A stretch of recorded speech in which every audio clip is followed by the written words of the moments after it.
आनंद कंद परमात्मा के दिव्य भक्त श्री हनुमान जी महाराज की दिव्य कथा में तल्लीन महर्षि अगस्त्य मुनि भगवान श्री राम तथा अन्य समस्त उपस्थित मंत्रीगण, अयोध्या के गणमान्य नागरिक, और विशेष रूप की बात तो यह है कि श्री हनुमान जी महाराज भी श्रोताओं में, उनके समक्ष वर्णन करते हुए महर्षि अगस्त्य मुनि ने कहा, श्री राम, वास्तव में वह संसार के लिए अत्यंत बड़ा महत्वपूर्ण क्षण था जब भगवती अंजना माता ने श्री हनुमान जी को जन्म दिया। हनुमान भगवान की जय। महर्षि अगस्त्य मुनि वर्णन करते हैं, श्री राम, हनुमान लाल का यह अवतार सामान्य बात नहीं थी। यह कोई जीवात्मा नहीं आया है। देवों के देव भगवान महादेव स्वयं अंशावतार लेकर के पधारे हैं श्री हनुमान जी के रूप में।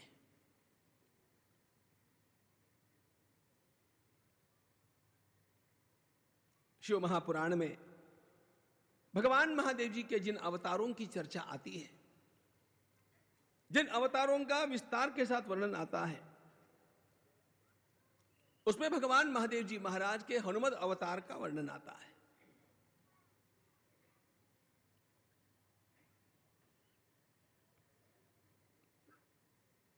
वानरराज केसरी निरंतर भगवान शिव की आराधना किए थे और भगवती अंजना माता ने मतंग मुनि के निर्देशन पर वायुदेव की आराधना की थी। भगवान वायुदेव की कृपा से, उनके निमित्त से साक्षात अंजना की जी के क्षेत्र में स्वयं भगवान महादेव जी महाराज का यह अवतार हुआ है। हनुमान भगवान की जय। भगवान महादेव जी महाराज साक्षात ज्ञान स्वरूप हैं, लेकिन वे ही ज्ञान स्वरूप परमात्मा आज भगवान नारायण की सेवा के लिए एक अन्य रूप धारण करके पधारे हैं। आकाशमंडल से देवता पुनः पुनः पुष्पों की वृष्टि करते हैं। सारा का सारा वातावरण अत्यंत प्रफुल्लित हो जाता है। वायुदेव सुगंध स्पर्श करते हुए बहते हैं। संतों के अंतःकरण में अपने आप आनंद की लहरें उठती है।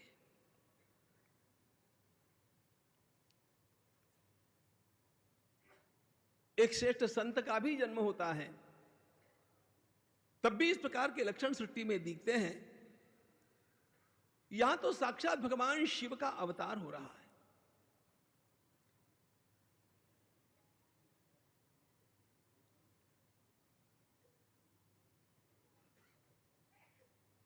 वायु की कृपा से उनका आगमन हुआ, इसलिए वे वायुनंदन कहलाए। भगवान शिव का ही अंश होने के कारण वे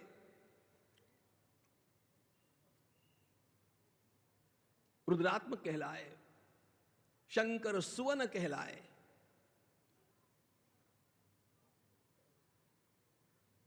और वानरराज केसरी के औरस पुत्र होने के कारण वे केसरी नंदन कहलाए।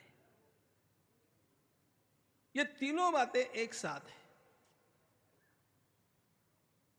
महर्षि अगस्त्य मुनि वर्णन करते हैं, श्री राम, हनुमान जी का जब जन्म हुआ, जन्मतः वे कौपीनधारी है।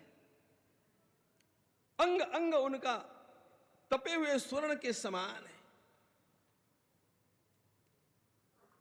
बालरूप तो बालरूप है, शिशुरूप ही है, किंतु उसका तेज किसी की भी आंखें उनकी ओर लगातार देखते रहने में असमर्थ हो, इस प्रकार का है।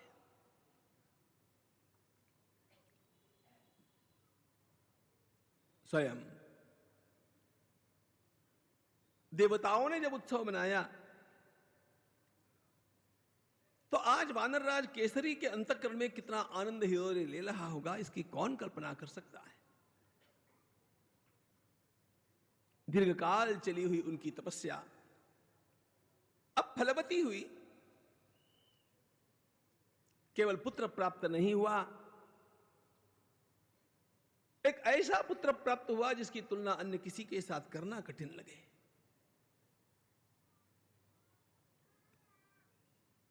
आनंद में भरे हुए महाराज केसरी अपने उस दिव्य बालक को निहारते ही रह जाते हैं।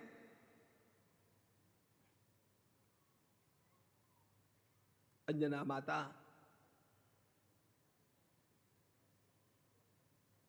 उस बालक का अवलोकन करते हुए उसका मन भरता ही नहीं, निरंतर उसे अपने समीप लेकर के उसका लाड प्यार दुलार कर रही है।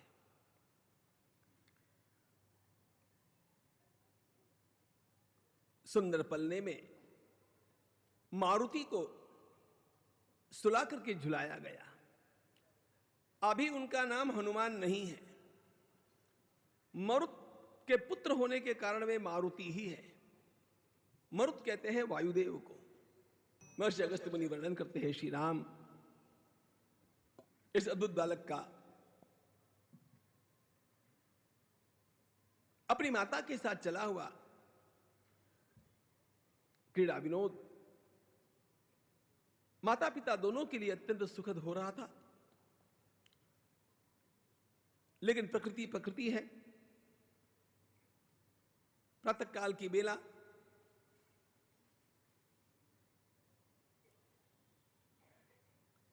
सारे के सारे जीव जंतु प्रातः काल में अपने आहार की खोज के लिए बाहर निकलते हैं। पंछी दाना चुगने के लिए चलते हैं तो वानरादि सब जो शाकाहारी है फल फूल प्राप्त करने के लिए वन की ओर चले जाते हैं। छोटे से मारुति को अपने स्थान में विराजमान करके मां उसे प्रेम से सुला करके और आहार के लिए वन की ओर चली जाती है। बेला अरुणोदय की है और अरुणोदय की इस बेला में छोटे से मारुतिलाल जग गए। जग तो गए, भूख बहुत लगी। भूख लगते ही मां कहां है देखने लगे, माता जी का दर्शन नहीं हुआ तो हाथ पग पटकने लगे।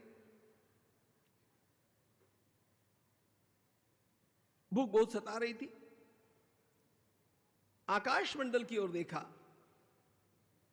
सूर्यबिंब का उदय हो रहा है।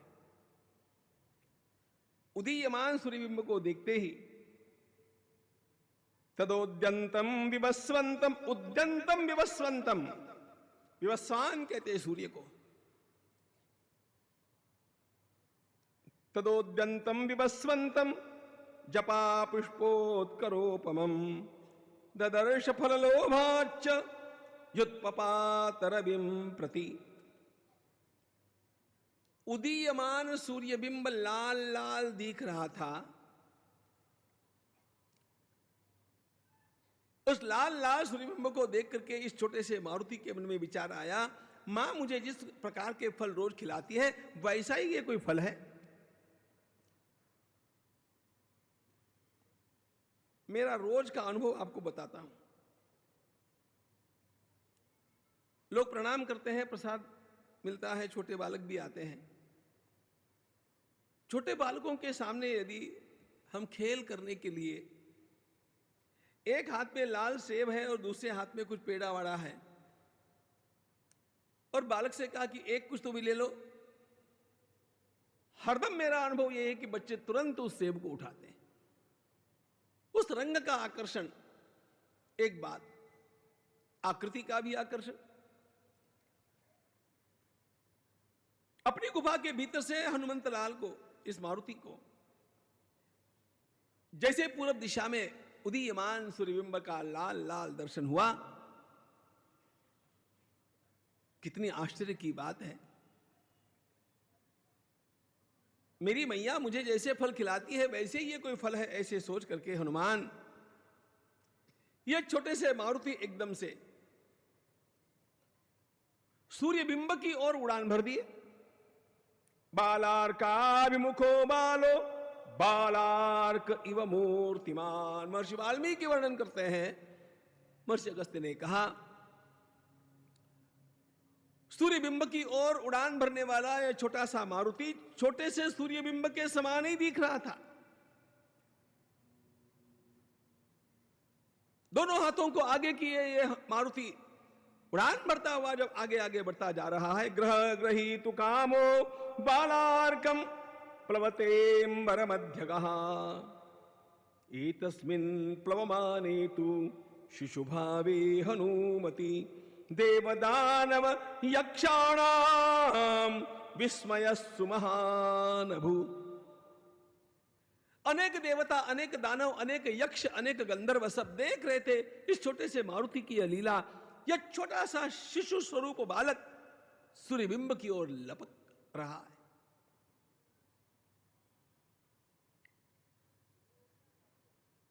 देवताओं के मन में क्या विचार आया यह बतलाते हैं महर्षि अगस्त्य मुनि।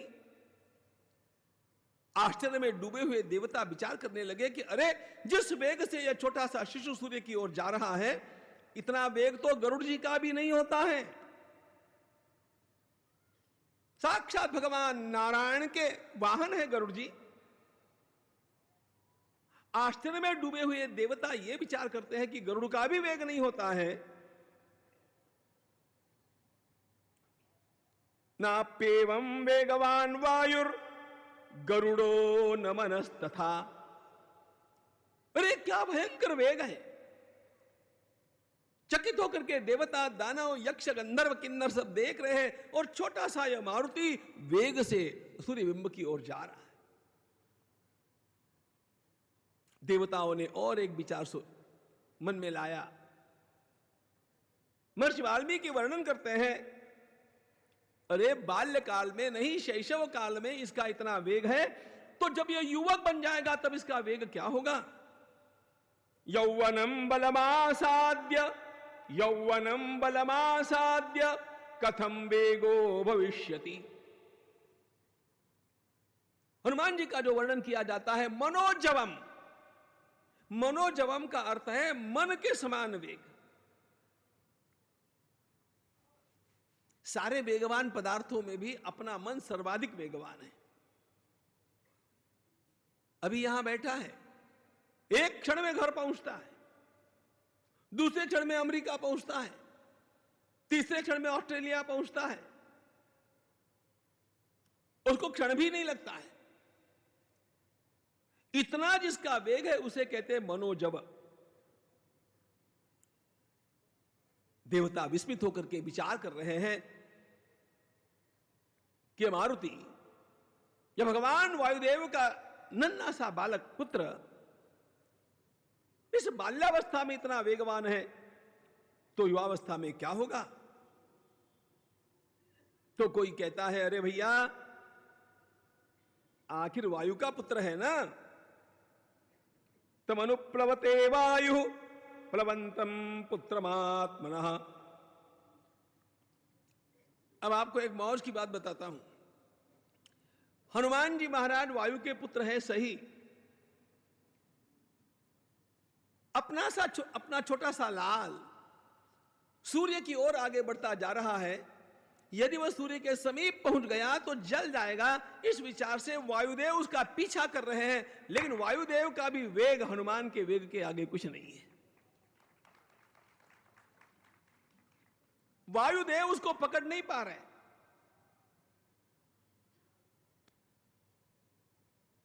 सूर्यदाह भयाद्रक्षंस्तुषार चय शीतलः बाहुयोजन साहस्रम क्रामन्नेव गतोम्बरम।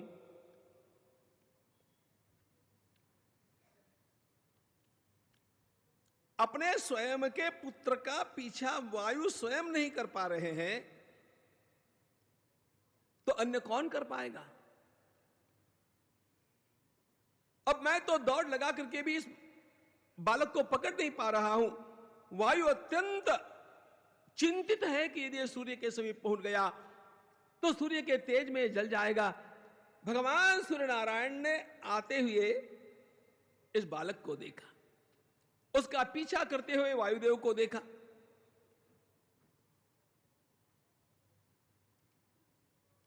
उनको बड़ा कुतूहल हुआ,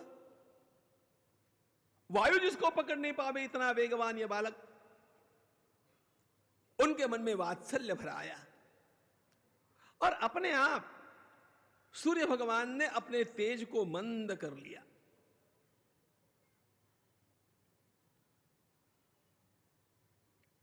शुशुरेश त्वदोषज्ञ इति मत्वा दिवाकरः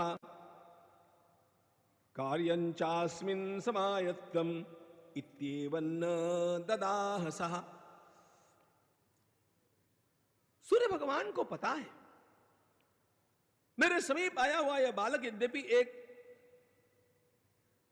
वानर रूप धारण किया हुआ बालक है, लेकिन यह वानर नहीं है, यह साक्षात भगवान महादेव का अंश है।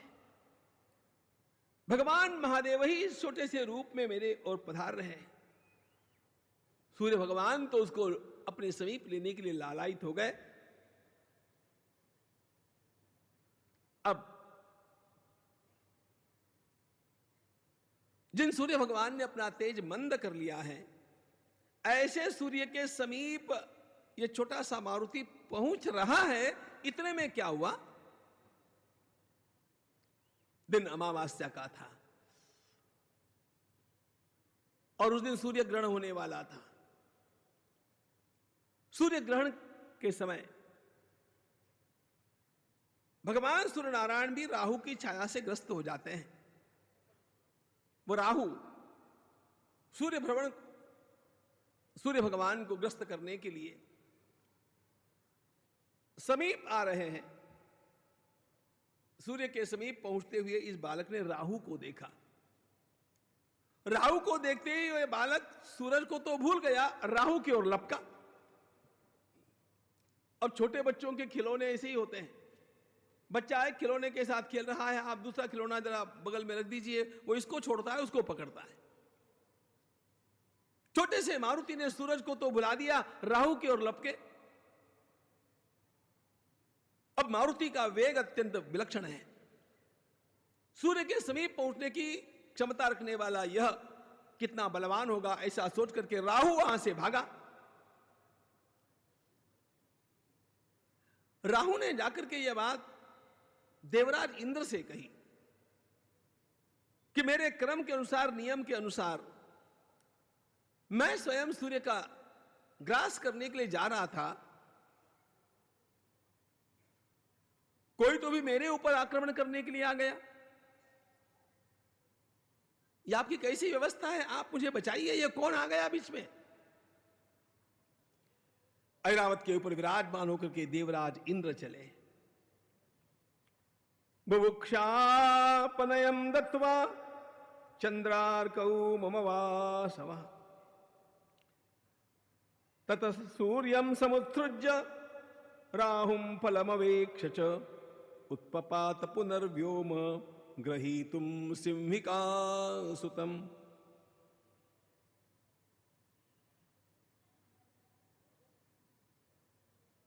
छोटे से मारुति ने पहले सूर्य को लाल लाल रंग के फल के रूप में समझा।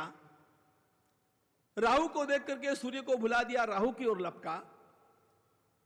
अब राहु की सहायता करने के लिए और क्या मामला है देखने के लिए देवराज इंद्र जब ऐरावत के ऊपर बैठ करके आए, जैसे ऐरावत हाथी को इस छोटे से मारुति ने देखा, उसे लगा ये उससे बढ़िया फल है। राहु को छोड़ा, ऐरावत की ओर दौड़े। देवराज इंद्र ये सब कौतुक देख रहे थे। हस्तांतादति मुक्तेन कुलिशेनाभ्यताड़यत्।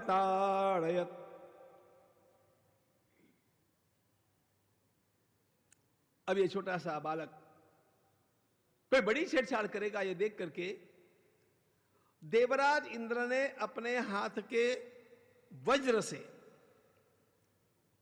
वो वज्र के भी अग्रभाग से नहीं, बिल्कुल समीप से उस मारुति को थोड़ा सा धक्का दिया। थोड़ा सा धक्का भी क्यों न हो, आखिर वो वज्र का प्रहार है। हस्तांताद विमुक्तेन, हस्तांताद, देवराज इंद्र के एक दो हाथ के अंतर पर जाकर के पहुंच गया था ये मारुति। वहीं से देवराज ने उसको वज्र का प्रहार, हल्का सा प्रहार करके, अब अपने हाथ में लकड़ी है, लकड़ी से जोर से भी मारा जा सकता है, लकड़ी से हल्का भी मारा जा सकता है। देवराज इंद्र ने हल्का सा प्रहार किया, लेकिन वो प्रहार हल्का सा होने पर भी उस बालक के लिए इतना पर्याप्त था। वामा हनुरभज्जत, वज्र के प्रहार से उस मारुति की बाई ओर की हनु या डोरी टूट सी गई और वहीं से वह छोटा सा बालक आकाश से नीचे आकर के गिरा। पतमानस्य चैत्यस्य वामाहनुरभज्जत, तस्म्योस्तु पतिते चापि वज्रताड़न विह्वले, चुक्रोदीन्द्राय पवनः प्रजानाम अहितायसः। इतनी ऊंचाई से सीधे पर्वत के ऊपर वह बालक आकर के गिरा। बाई हनु तो उसकी टूट ही गई थी और अब वह एकदम अचेत हो गया। हमने देखा कि इस छोटे बालक की चिंता करते हुए उसके पिता वायुदेव पीछा कर रहे थे। अब ये सब जो कुछ हो रहा था ये वायु देख रहे थे। इंद्र का प्रहार हुआ, मेरा बालक नीचे गिरा, उसकी बाई हनु टूट गई, वो अचेत हो गया। ये देख करके वायुदेव अत्यंत क्रुद्ध हुए और समीप जाकर के देखते हैं तो उस बालक की सांस भी नहीं चल रही है। चुक्रोधेन्द्राय पवनः प्रजानाम अहितायसा, प्रचारम सतु संगृह्य प्रजास्वंतर्गत प्रभु। वायुदेव अत्यंत क्रुद्ध हो गए, साथ साथ निराश भी हो गए। ऐसा परम प्रतापी पुत्र मैंने पाया। देवताओं ने उसका विचार नहीं किया, वो नीचे गिरा दिया गया और वह अचेत भी हो गया। पता नहीं वो अब जिएगा कि नहीं जिएगा। इन सारी बातों के कारण अत्यंत व्याकुल हो वायुदेव स्वयं पर्वत के ऊपर गिरे हुए उस छोटे से शिशु को उठा करके और गुहा के भीतर चले। गुफा के भीतर जा तो रहे, लेकिन क्रोध के कारण उन्होंने विचार किया, नहीं, मैं अपना सारा काम ही स्तब्ध कर दूंगा। और पवन का चलना एकदम से रुक गया। विन्मूत्राशयमावृत्य प्रजानां परमार्थकृत, रुरोध सर्वभूतानि यथा वर्षाणि वासवः। वायुदेव के चलन वलन से ही हम लोगों का जीवन चलता है। व्यष्टि यानी व्यक्ति का शरीर और सृष्टि, ये सब वायु के अधीन है। पंचमहाभूतों में सर्वाधिक बलवान वायुदेव माने गए।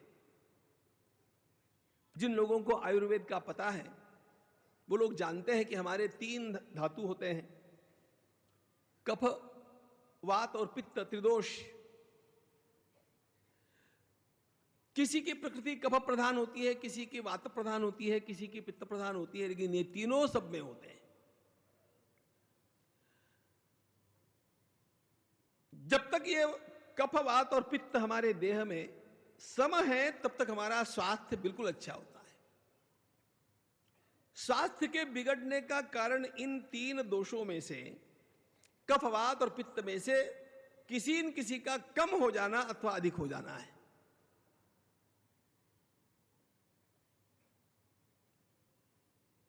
इनकी समावस्था आरोग्य है, इनकी विषमावस्था, इनका असंतुलन रोग है।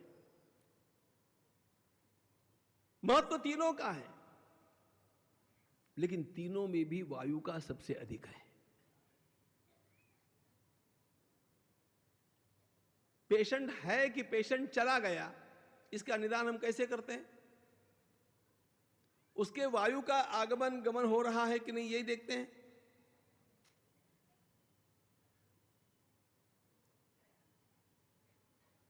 हमारे देह की हर क्रिया प्राण के कारण होती है, वो वायु का स्वरूप है। वायुदेव ने जब चलना ही बंद कर दिया तो सभी क्रियाएं बंद हो गई। अरे हमारी पलकें झपकती भी है ना, ये झपकती भी है ना। शरीर का रुद्राभिसरण, उसकी चयापचय क्रिया, उसका विसर्जन आदि सब कुछ तो ठीक है, वो तो वायु के अधीन है ही। ये पलकों का झपकना भी वायु के अधीन है, हाथों का हिलना वायु के अधीन, सब कुछ वायु के अधीन है। और वायुदेव स्तब्ध हो गए, शरीर का कार्य ही रुक गया, ठप हो गया। भगवान अगस्त मुनि वर्णन करते हैं, यह समस्या केवल लोगों के लिए नहीं हुई, यह देवताओं के लिए भी हो गई। देवता क्षीण बल होने लग गए। देवताओं ने विचार किया अब क्या किया जाए। सारे के सारे देवता वायु प्रकोपात त्रैलोक्यम निरयस्थमिवाभवत्। देव सृष्टि से लेकर के मनुष्य सृष्टि पर्यंत सभी का चलन वलन ही बंद हो गया। समझ गए सब कि वायु का कुछ प्रकोप हमारे द्वारा हुआ है। देवता ब्रह्मा जी के पास गए, ब्रह्मा जी से प्रार्थना किए। ब्रह्मा जी ने कहा,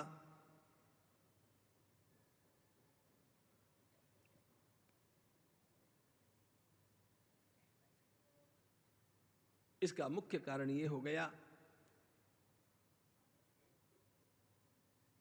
इंद्र के वज्र के प्रहार से वायु के पुत्र का अचेत हो जाना अच्छी बात नहीं थी। अब हम सब लोगों को जाकर के वायु को समझाना पड़ेगा। वायुना संपरित्यक्तम न सुखम विंदते जगत, अद्यैव च परित्यक्तम वायुना जगदायुषा।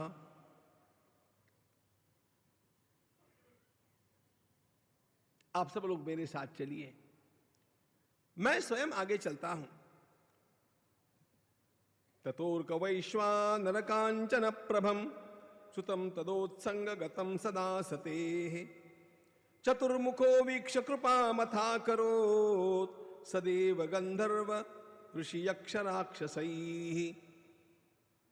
सारे देवता, सारे ऋषि, सारे गंधर्व ब्रह्मा जी के साथ हो लिए। आगे ब्रह्मा जी हैं और सब मिलकर के वायुदेव ने जहां पर गुहा प्रवेश किया था वहां पर पहुंच करके अब ब्रह्मा जी को सबसे पहले भीतर भेजा। साक्षात ब्रह्मदेव मेरी गुफा के भीतर प्रवेश कर रहे हैं, यह देखते ही आदर के साथ वायु उठ करके खड़े हो गए। शिशुकंतम समादाय उत्तस्थौ धातुरग्रतः, गुफा के भीतर वायु बैठे थे, उनके हाथ में ये छोटा सा मारुति, ये शिशु, ये बालक था।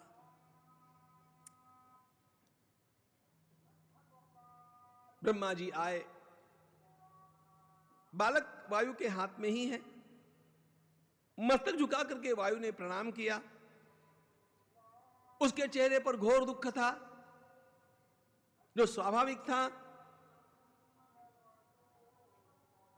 शांत भाव से ब्रह्मा जी ने पूछा, अरे क्या हो गया आपके बालक को? जरा देखो, मैं देखने के लिए आया हूं। वायुदेव ने अपना वह बालक अपने ही हाथों में रखते हुए ब्रह्मा जी के सामने किया, दिखाया। ब्रह्मा जी ने अत्यंत स्नेह के साथ जैसे ही उस बालक के मस्तक पर हाथ फेरा, बालक की चेतना लौट करके आई। हनुमान भगवान की जय। स्पृष्टमात्रस्ततसोथ सलीलम पद्मजन्मना जलसिक्तम यथा सस्यम पुनर्जीवितमाप्तवान। उसके भीतर मानो प्रपूर्ण प्राण का संचार पुनः एक बार हो गया।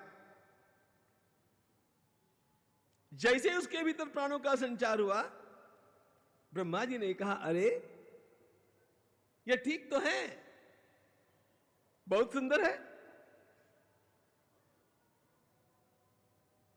बालक पुनर्जीवित हो गया। यह देख करके देवताओं ने प्रवेश किया और सभी के सभी देवता उस बालक का दर्शन करना चाहते हैं।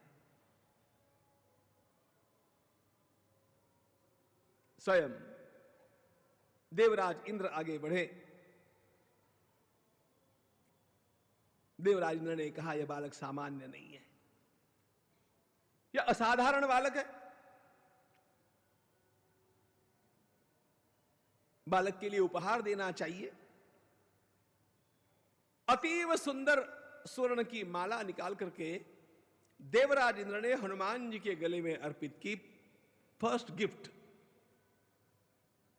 कुशेशयमयी मालाम उत्क्षेपेदम वचो ब्रवीत। इंद्र ने यह भी कहा कि मेरे वज्र के प्रहार से इसकी हनु में चोट आई, इसलिए मैं इसका नामकरण भी करना चाहता हूं। वायु का पुत्र होने के कारण यह वायुनंदन अथवा मारुति कहलाते हैं, लेकिन आज से इनका प्रसिद्ध नाम होगा हनुमान भगवान की जय। मारुति का हनुमान यह नामकरण देवराज इंद्र ने किया।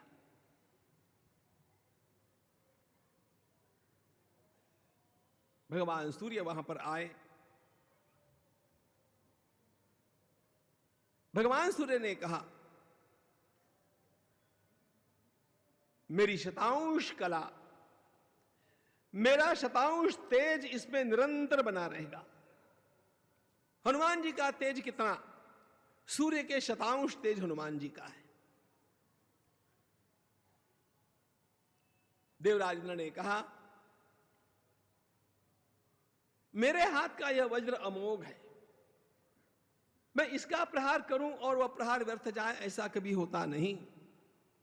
लेकिन मैं इस बालक को वरदान देता हूं कि मेरे वज्र के प्रहार से भी इसके ऊपर कोई प्रभाव नहीं होगा।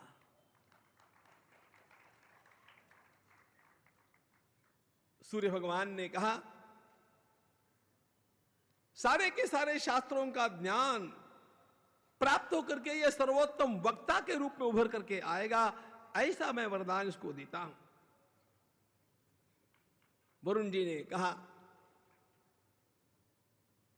जल में डूब करके भी, जल के ऊपर भी, जल में कहीं भी रहने पर भी इनके लिए कोई किसी प्रकार का खतरा नहीं होगा। ये जल के ऊपर से भी चल सकेंगे, जल के भीतर डूब गए तो भी इनकी मृत्यु नहीं होगी, जल का कोई प्रभाव इसके ऊपर नहीं होगा। यमराज आए। यमराज ने कहा, मेरे पाश और मेरे दंड से सब लोग घबराते हैं। सारी सृष्टि का नियंत्रण मैं इस पाश और इस दंड से करता हूं।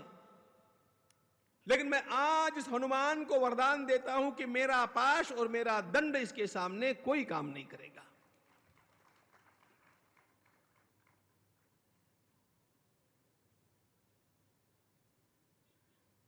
कुबेर आगे आए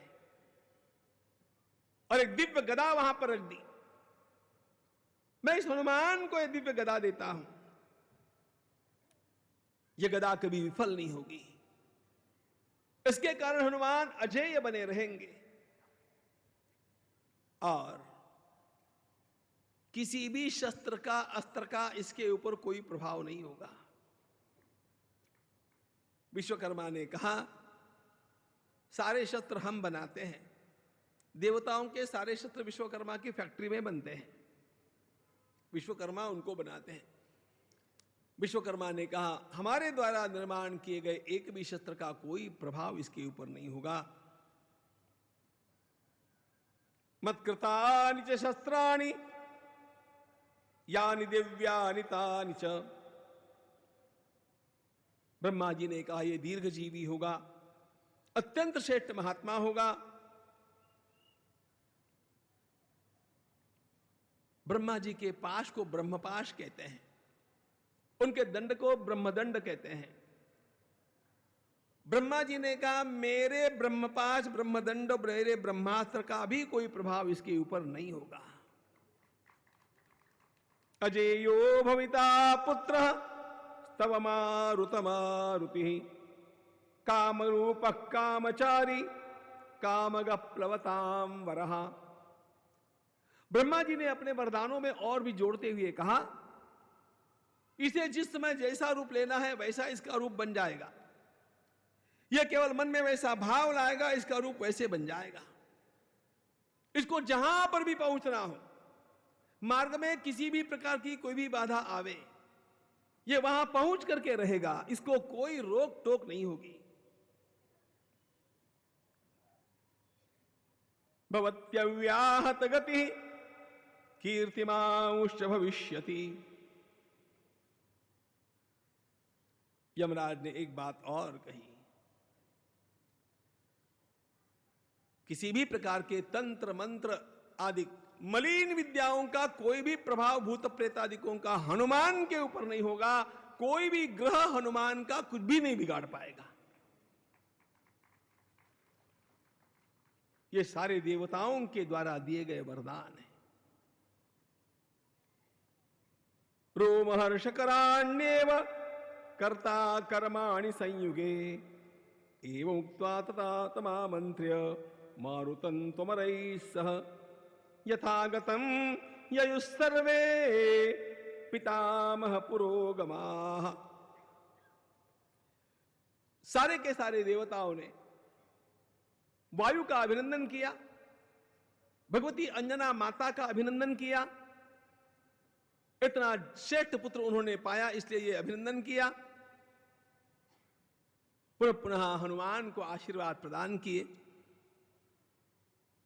भगवान वायुदेव ने भी सभी देवताओं का सम्मान किया और सारे के सारे देवता ब्रह्मा जी के साथ वहां से पुनः प्रस्थान करते हैं।